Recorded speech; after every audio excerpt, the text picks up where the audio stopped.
네, 사랑하는 성도님들 반갑습니다. 오늘 추석 명절 가운데 안전하고 사랑과 웃음이 가득한 추석 명절 되시기를 소망하고 축복합니다. 오늘 우리에게 주신 하나님의 말씀은 역대하 18장 28절부터 19장 11절까지의 말씀입니다. 오늘 주신 말씀을 통해서 돌아온 여호사밧이라는 제목으로 말씀 보도록 하겠습니다. 유다 왕 여호사밧은 다윗의 길을 걸으며 하나님을 신실하게 섬겼던 왕입니다. 여호사밧은 나라 안의 모든 우상을 제거하고 백성들에게 율법을 가르쳤습니다. 하나님을 의지하여 큰 군사적 승리를 거두기도 했습니다.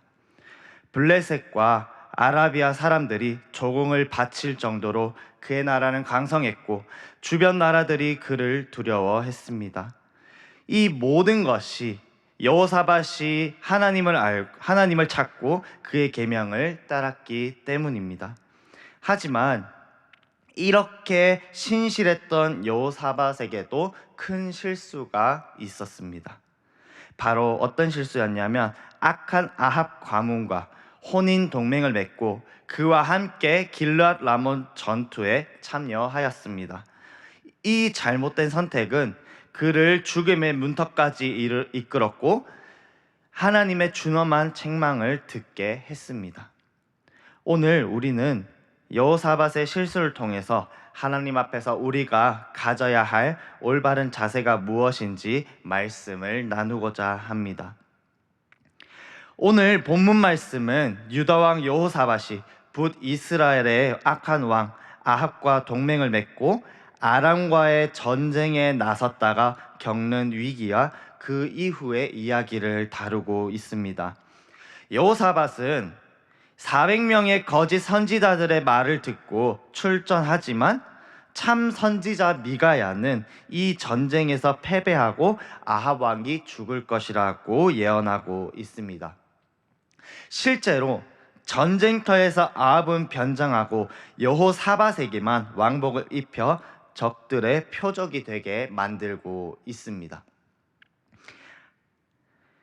여호사밧은 절체절명의 위기 속에서 하나님께 부르짖었습니다. 그리고 하나님의 도우심으로 구사일생으로 살아남아 예루살렘으로 돌아옵니다. 하지만 그를 기다리는 것은 선견자 예후를 통한 하나님의 책망이었습니다. 하나님은 그가 악한 왕 아합을 돕고 하나님을 미워하는 자들을 사랑한 것을 꾸짖으셨습니다. 그러나 하나님은 그의 선한 행실, 즉 우상을 제거하고 하나님을 찾았던 것을 기억하시고 진노를 거두셨습니다. 이후 여호사밧은 다시 한번 신앙 개혁을 단행하며 백성들을 하나님께로 인도하고 재판관들을 세워 공의를 실현하며 오직 하나님만 의지할 것을 세 가지로 이야기하고 있습니다. 첫 번째로 악인을 돕는 것은 하나님을 미워하는 것이다 라고 합니다. 역대하 19장 2절 말씀을 보면 이렇게 이야기하고 있습니다. 하나님의 아들 선견자 예후가 나가서 여호사밧 왕을 맞아 이르되 왕이 악한 자를 돕고 여호와를 미워하는 자들을 사랑하는 것이 옳으니까 그러므로 여호와께로부터 진노하심이 왕에게 임하리이다. 아멘. 여기서 우리는 두 가지 단어를 보고자 합니다. 바로 돕다와 사랑하다라는 단어입니다. 여기서 돕다라는 단어는 이 히브리어적으로 해석을 하면 단순히 동정하는 것을 넘어서 적극적으로 지원하고 연합하는 것을 의미하고 있습니다. 또한 사랑하다라는 단어는 이 감정적인 사랑을 넘어 언약적 관계, 즉 깊은 신뢰와 동맹 관계를 맺는 것을 의미하고 있습니다. 이것을 신학적으로 이야기를 하자면 이는 하나님의 백성이 세상의 악한 세력과 타협하고 연합하는 것이 얼마나 큰 죄인지를 보여주고 있습니다. 이 같은 모습은 마치 빛이 어둠과 섞일 수 없는 것과 같습니다. 구약에서 롯은 소돔과 고모라의 악한 문화에 동화되어 살다가 모든 것을 잃고 겨우 목숨만 건졌습니다. 그의 사위들은 심판의 경고를 농담으로 여겼습니다. 그리고 아내는 뒤를 돌아보다가 소금 기둥이 되었습니다. 오늘날에도 보면 이 최근의 한 보도에 따르면 일부 기독교인들이 사회적 성공과 안정을 위해서 불의한 세력과 손을 잡고는 합니다. 하지만 이렇게 손을 잡으면 우리는 뭐 합니까? 그들의 불법적인 일에 동조하는 사례들이 나타납니다. 이것은 잠시 이익을 얻을 수는 있습니다. 그러나 이것은 결국 하나님의 진노를 사고 공동체 전체를 위험에 빠뜨리는 어리석은 행동입니다. 우리는 세상과 구별된 삶을 살아야 합니다. 악을 모양이라도 버리라는 하나님의 명령을 기억해야 합니다. 두 번째로는 하나님만 바라보라고 이야기하고 있습니다. 여호사밧은 자신의 잘못을 뉘우치고 회개하였습니다. 그리고 다시 하나님만을 바라보겠다고 고백하고 있습니다. 역대하 20장 12절 말씀에 보면 위기에 처한 여호사밧이 이렇게 고백합니다. 우리 하나님이여, 그들을 징벌하지 아니하시나이까? 우리를 치러 오는 이 큰 무리를 우리가 대적할 능력이 없고 어떻게 할 줄도 알지 못하옵고 오직 주만 바라보니이다 하고, 오늘 본문에는 등장하지는 않지만 여호사밧의 신앙과 재판관 임명은 이 고백적 신앙의 연장선에 있습니다. 그들은 재판관들에게 이 19장 6절 말씀에서 너희가 재판하는 것이 사람을 위하여 할 것인지 여호와를 위하여 할 것인지 잘 살피라 라고 이야기하고 있습니다. 자, 여기에서 살피다와 이 바라보다라는 단어는 살피다라는 단어는 이 바라보다라는 의미를 가지고 있습니다. 단순히 시선을 고정하는 것을 넘어 전적으로 의지하고 기대를 건다는 의미를 가지고 있습니다. 신학적으로 이는 인간의 한계와 무능함을 인정하고 모든 문제의 해결과 구원이 오직 하나님께만 있음을 고백하는 신앙의 정수를 보여주고 있습니다. 히스기야 왕은 이 아수르의 사네립이 18만 5천 대군을 이끌고 예루살렘을 포위했을 때 인간적인 방법을 의지하지 않고 성전에 올라가 하나님께 기도했습니다.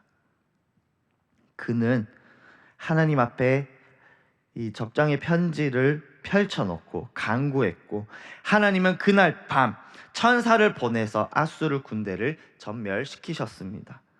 최근 경제 위기로 인해 많은 어려움을 겪고 있는 많은 가정이 있습니다. 한 기사에 따르면 이 절망적인 상황 속에서 극단적인 선택을 하는 사람들의 안타까운 소식을 우리는 한 번씩 접하고는 합니다. 이것이 드라마나 영화에서도 간혹 등장하고는 합니다. 하지만 이 위기 속에서 우리가 붙들어야 할 것은 무엇입니까? 세상의 방법과 물질입니까? 아닙니다. 우리의 눈을 들어 역사의 주관자이신 하나님을 바라볼 때 그분께서 우리의 피할 길이 되어주시고 구원의 역사를 베푸실 것입니다. 여호사밧은 백성들에게 하나님의 공의를 실현하기 위해 재판관들을 세우고 오직 하나님만 두려워하라고 명령하였습니다. 하지만 인간 재판장은 불완전하며 때로는 실수하고 불의도 행하기도 합니다. 그러나 우리에게는 영원하고 완전한 재판장이신 예수 그리스도가 계심을 잊지 않으셨으면 좋겠습니다. 세 번째로는 예수 그리스도, 우리의 유일한 재판장이시며 구원자이시다라고 이야기하고 있습니다. 요한복음 5장 22절에서 이렇게 말씀하고 있습니다. 아버지께서 아무도 심판하지 아니하시고 심판을 다 아들에게 맡기셨으니. 아멘. 예수님은 이 땅에 오셔서 하나님의 공의를 온전히 이루셨고 십자가에서 우리의 모든 죄를 대신하여 심판받으심으로 우리를 향한 하나님의 사랑을 확증하셨습니다. 우리가 이 악한 세상과 타협하지 않고 오직 하나님만 바라볼 수 있는 이 근거는 예수 그리스도께서 이미 우리를 위해 모든 심판을 받으시고 우리를 의롭다 하셨기 때문입니다. 그러므로 우리는 더 이상 세상을 두려워하거나 세상의 방법에 의존할 필요가 없습니다. 하루하루를 살아가는 삶 가운데 오늘 나의 모든 시선이 주님께만 고정되게 하소서라고 앞으로의 삶을 두고 기도했으면 좋겠습니다. 이 작은 실천이 모여서 우리의 삶 전체를 하나님께로 향하게 하고 세상의 유혹과 위협 속에서 우리를 굳건히 지켜줄 것입니다. 예수 그리스도 안에서 우리는 참된 평안과 안전을 누리며 하나님의 공의를 이 땅에 실현하는 통로로 쓰임받게 될 것입니다. 말씀의 결론을 맺겠습니다. 사랑하는 성도 여러분, 여호사밧은 하나님의 사람이었지만 악한 아합과 동맹하는 큰 실수를 저질렀습니다. 그 결과 그는 죽음의 위기를 맞았습니다. 하나님의 책망을 들어야 했습니다. 그러나 그는 다시 하나님 앞에 돌아와 회개하고 돌아섰습니다. 여호사밧은 오직 하나님만 두려워하고 하나님만을 의지하여 나라를 개혁하였습니다. 우리도 이 세상을 살아가다 보면 여호사밧과 같이 잘못된 길을 선택할 때가 많이 있습니다. 우리의 현실은 어떻습니까? 세상의 힘과 연합하고 싶은 유혹을 많이 받고 있지는 않습니까? 그러나 오늘 말씀을 통해 꼭 기억하셨으면 좋겠습니다. 악인을 돕는 것은 하나님을 미워하는 것입니다. 우리의 유일한 도움과 희망은 오직 하나님께만 있음을 기억하셨으면 좋겠습니다. 우리의 완전한 재판장이시며 구원자이신 예수 그리스도만을 바라보며 이 땅을 살아가는 저와 성도님들 되시기를 주님의 이름으로 소망하고 축복합니다.